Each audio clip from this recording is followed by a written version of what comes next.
Hey team, got a prickly one here for you. Leaders who make solo decisions create underground cultures. How do you make decisions? Do you fly solo, or are you a leader who consults widely? Both have pitfalls. Both can be very ineffective. Leaders who fly solo are at risk of creating work environments of blame, power, authority with limited ownership, and accountability. They are generally cultures of compliance and conformity and underground workings. On the surface, there can be a level of control and order. The reality is that blame goes up and down when things don't work out. There's actually no safety or room in making mistakes. Systems can run smoothly the way you want them to. However, innovation, creativity, and buy-in aren't strong features. And it can be significant feelings of being micromanaged and feeling silenced.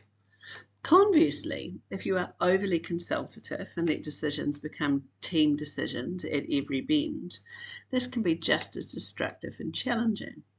Absenting yourself from a decision, leaving the team to decide, can mean that the loudest voice dominates and wins, and the rest of the team go underground, grumble, and do a half-baked job, or just don't do the job at all. Consistency falls apart because people end up doing their own thing just to get the job done. And whilst there is a level of autonomy, frustrations with the team, and more so the leader, then begin to rise. Tasks take longer and the leader is seen as absent, lacking in direction and skill, and it starts to backfire on everyone. There are leaders who do consult and are influenced, but only by a few. These are the leaders that are selective in who they speak to and share information with, often listening to those they like and more so those that they know will agree with them. They then use these voices as numbers to explain percentages of those who do want to work in a certain way or in favour of a leader's decision.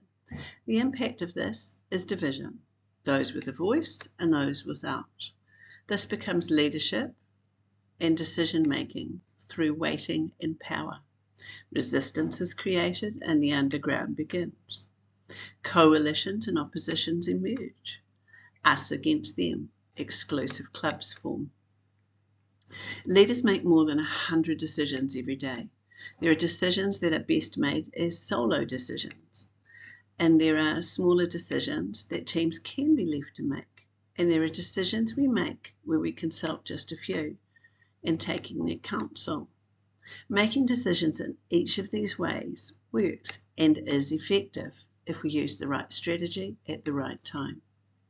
The decisions we need to think about are the big strategic decisions and our daily ways of working decisions, your automated default channel.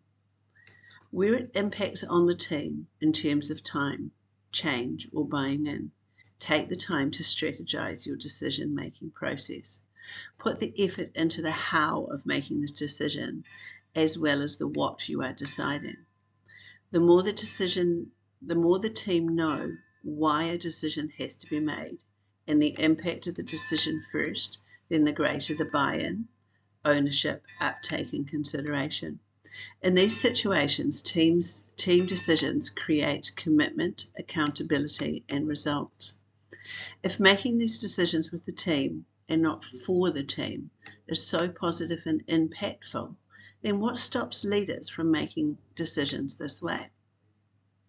I want to suggest it's insecurity in the decision.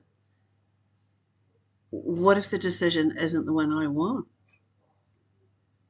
And the fear of the inability to influence or be heard, or insecurity or uncertainty in my own leadership, unsure or the inability to facilitate decision making and conflict, fear of conflict and disagreement, not knowing any other way to make decisions, fear of losing control or not having control at all, a sense of time wasting, fear of not being able to bring the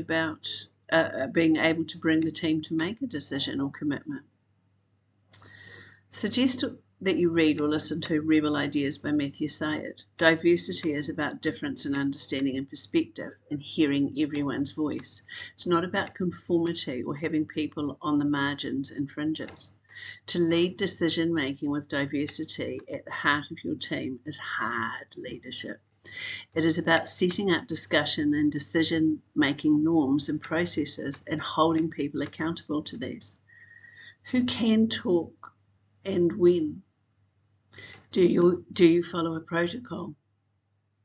Are voices allowed to be raised and animated? Are you allowed to talk over the top of someone else? Do you have time limits? Do you use a tool like Devono's Hats or Atlas? Do you talk to your team about how to make decisions? Is it consensus or majority? Does everyone have to speak? If you can't lead team decision making and create safe spaces for conflict, then will you ever get the best results from your team and the best decisions?